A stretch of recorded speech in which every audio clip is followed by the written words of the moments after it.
안녕하십니까?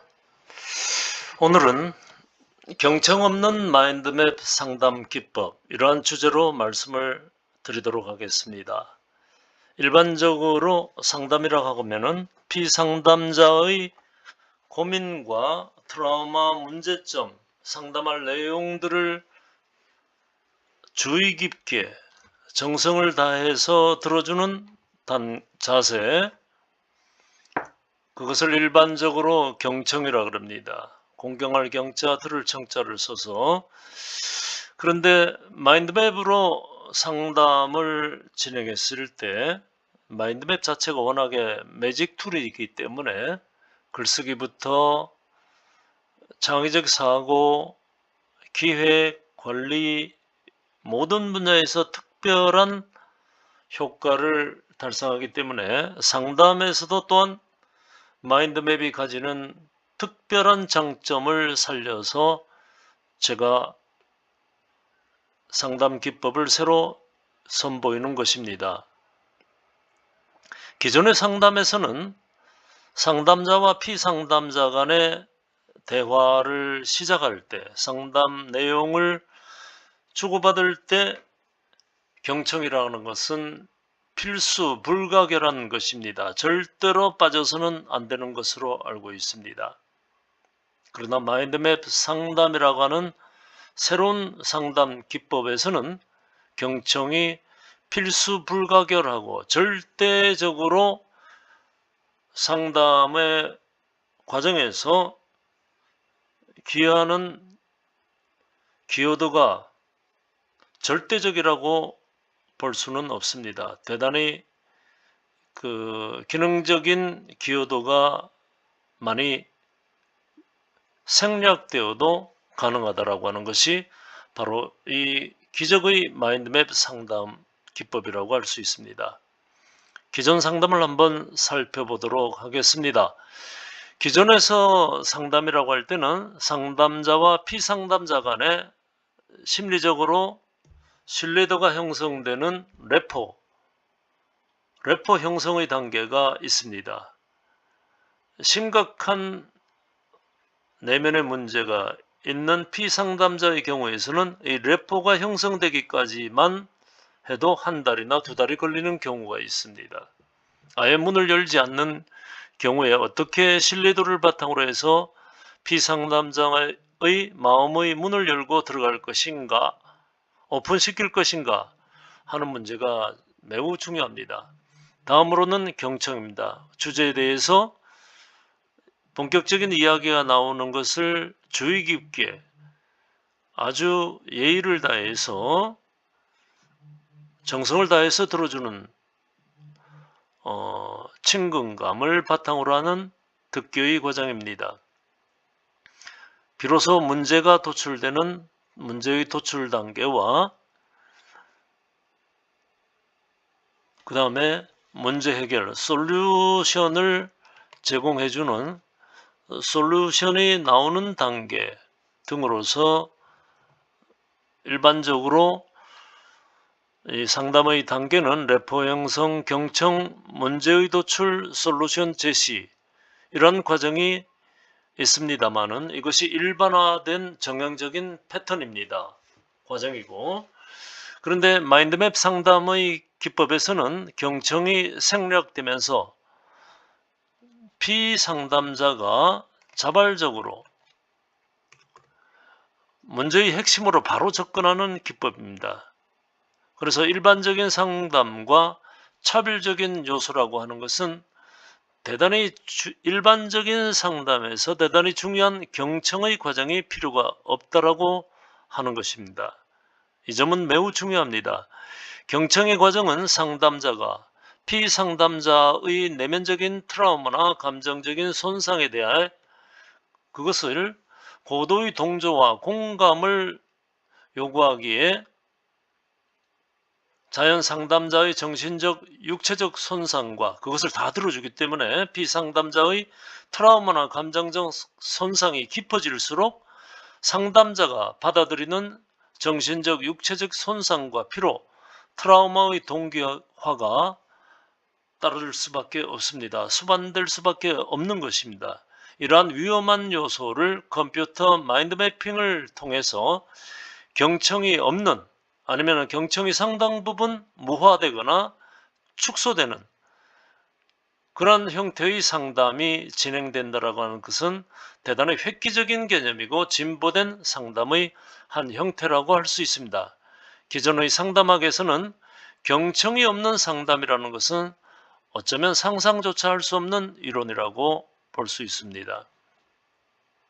이 마인드맵 상담, 경청이 없는 마인드맵 상담의 목적은 피상담자의 문제점을 마인드매핑으로, 컴퓨터, 디지털로 마인드매핑으로 효과적으로 이끌어내고 시각적으로 구조화시켜서 생각들을 상담자와 피상담자의 상호 심리적 안정을 추구함에 있다. 특히 피상담자와 상담자 간의 래포 형성과 피상담자의 개인정보 개방에 따른 심적인 부담감, 예를 들면 부끄러움, 거부, 왜곡된 전달, 삭제 등으로 인한 내적 필터링 문제가 대두될 수 있는데, 상담자의 경청으로 인한 트라우마와 감정체의 동기화로 인한 상담자 자신의 심리적 손상을 예방할 수 있다는 점입니다. 대단히 특이하고 다른 점입니다. 경청의 중요성, 절대적이다. 기존의 상담학적인 입장에서는 그렇습니다. 그렇지만 마인드맵을 기반으로 하는 상담에서는 그렇지 않다. 브레인스토밍만으로도 대체가 가능하다. 브레인스토밍을 통해서 무작위적으로 피상담자의 내면에 있는 모든 감정의 단편들, 심각한 감정의 손상된 트라우마라든지 이런 것까지 모두 다 시각적으로 이끌어내는 브레인스토밍만으로도 경청은 대체될 수가 있는 것입니다. 경청은 피상담자가 브레인스토밍한 심리 상태를 시각적으로 구조화시켜 의미 구조로 전환시키는 그룹화, 유목화라고도 합니다. 그룹화 과정에서 브레인스토밍이 된 단편적 생각들을 하나의 상위 개념 안으로, 같은 속성의 상위 개념 안으로 묶어주는 것을 그룹화 과정이라고 보면은, 이것을 보면서 자발적으로 자신의 문제점, 내면 세계의 모습을 객관적으로 시각화시켜서 설명하기 시작할 때, 이때 경청이 등장합니다. 따라서 끄집어내는 단계에서의 경청은 매우 힘듭니다만은, 피상담자가 자신의 문제점이 시각화된 브레인스토밍, 그룹화된 심리적인 구조도를 설명할 때 경청은 그만큼 위험 부담이 줄어든다라고 할 수가 있습니다. 왜냐하면 피상담자가 이제는 객관화된 자신의 생각들이 도면화된 컴퓨터를 통해서 스스로 설명하기 때문에 거기에 동조해주고 공감을 표시하는 경청은 이끌어내는 과정에서의 경청보다는 훨씬 위험 부담이 없다라고 하는 것입니다. 초기에 상호 간의 래퍼 형성과 문제를 탐색하고 이끌어내는 과정에서 경청은 매우 시간이 오래 걸리는 인내력을 요구하는데, 특히 심각한 문제나 트라우마의 경우 더 오랜 지속적 기다림의 시간이 동반되기도 합니다. 때로는 1년이나 최소 몇 개월의 미팅이 동반되어야 하는 고난도의 작업일 수밖에 없습니다. 이때 마인드맵 상담자의 역할을 우리가 살펴보면은, 마인드맵을 통한 상담의 기법들을 숙지해야 됩니다. 경청의 대안으로서 브레인스토밍, 단편 정보들을 효율적으로 이끌어내어 입력하기로 완벽히 경청은 대체되는 것입니다. 경청이 필요하다면은 타이핑을 통한 피상담자의 내면 세계를 맵으로 구조화하는 그 단계별 안내 과정이나 그 다음에 완성된 브레인스토밍을 그룹화시켰을 때 그것을 피상담자가 스스로 자신의 내면 세계를 객관화시켜서 설명하기 시작할 때 우리가 경청의 자세를 보여주면 되는 것입니다. 이때의 경청은 많이 기존의 경청의 개념보다 많이 축소되고 위험 부담이 줄어든 것이라고 이야기를 할 수 있습니다. 예상되는 효과는 비교 우위점에 있다. 왜? 피상담자가 가지고 있는 심각한 정서적, 감정적 손상, 트라우마로부터 보호될 수 있다는 소리입니다. 경청을 통해서 그것이 동기화, 동조 상태가 되면서 상담자가 상담 과정에서 받아들인 트라우마나 감정의 심각한 손상을 자기화시키면서 거기에서 심리적인 손상이나 충격으로부터 보호될 수 있다는 점에서 대단히 일반 상담과 달리 비교 우위적 위치에 있을 수 있다는 점입니다. 그래서 단계별로 이 마인드맵 경청이 없는 마인드맵 상담 기법에서 보완할 점은 우리가 단계별로 생각을 해보면서 정리를 해야 될 것입니다. 상담자의 경우는 비교적 오랜 상담을 통해서 심각한 감정의 손상 단계에 있는 사람들을 상담할 때 고충들을 줄여줄 수 있습니다. 피상담자의 경우에서는 자기 자신의 부끄러운 내면 세계를 굳이 이야기를 통해서 상대방의 나의 마음을 충분히 이해하고 공감하고 동조하는 자세를 보이지 않더라도 내가 스스로 내 문제를 객관적으로 브레인스토밍 그룹화 시켜가지고서 객관화시켜서 볼 수 있다는 그러한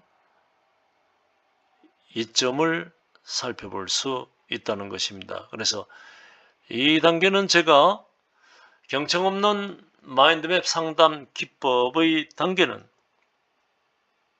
현장에서 학생들을 가르치면서 문제아들과 수없이 상담하면서 상담 교사가 아니면서도 담임교사나 교과 담임교사는 그 시간에는 학생의 상담자가 될 수밖에 없는 그러한 구조에서 저는 마인드 매핑을 학습에 도입했던 사람이기 때문에 마인드맵을 통해서 어떻게 너 자신의 어떤 점에 대해서 어떻게 입력해보자 브레인스토밍을 시키고 그것을 그룹화시키면서 학생과 이건 이렇지 저건 저렇지 하면서 상호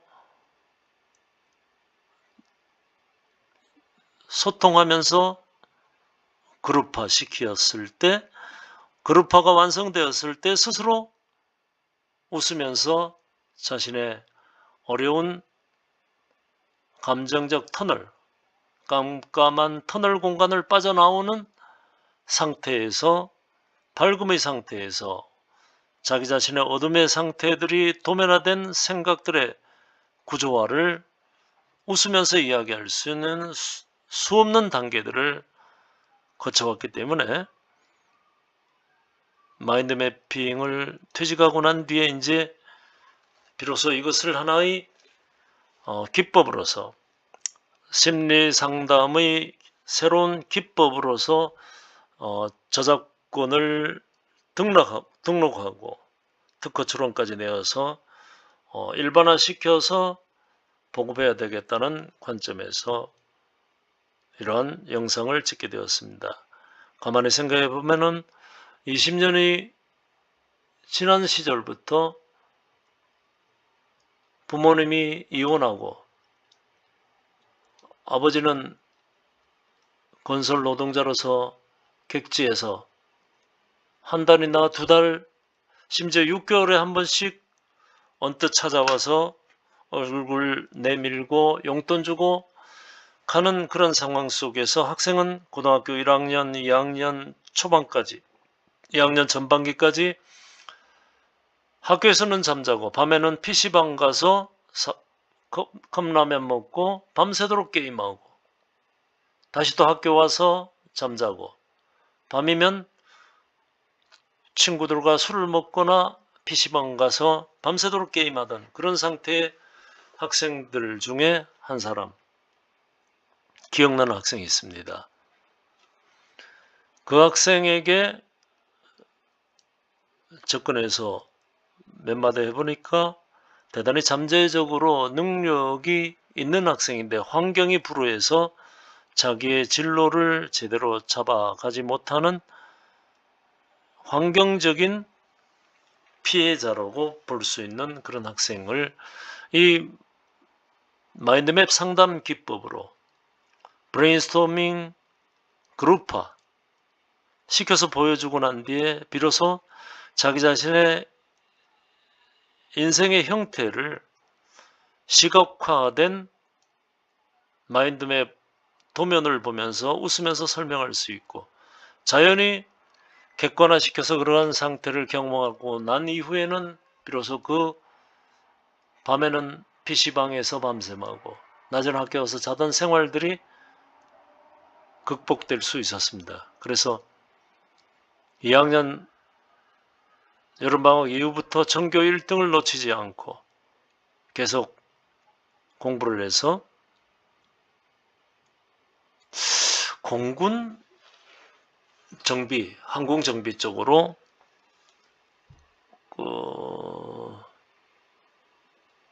항공폴리텍 대학으로 가서 지금은 아마 민간 항공 회사의 항공정비 쪽으로 나가 있는 고급 인력이 되었다라고 하는 점을 기억할 수 있습니다. 이러한 학생 말고도 수없이 많은 마인드맵 상담 기법을 통해서 정신적인 문제점, 심각한 문제점을 가진 학생들을 수없이 오히려 상담교사보다도 교과 담임교사가 학생을 훨씬 더 깊은 단계에서 이해하고 변화를 이끌어간 그러한 과거들을 보면서 이 기법들을 일반화시켜야 되겠다는 생각에서 영상을 제작해서 저작권 등록 준비를 하는 것입니다. 여기까지 하고 경청 없는 마인드맵 상담 기법에 대한 궁금한 점이나 문의사항이 있으시면 전화를 주시거나 댓글로서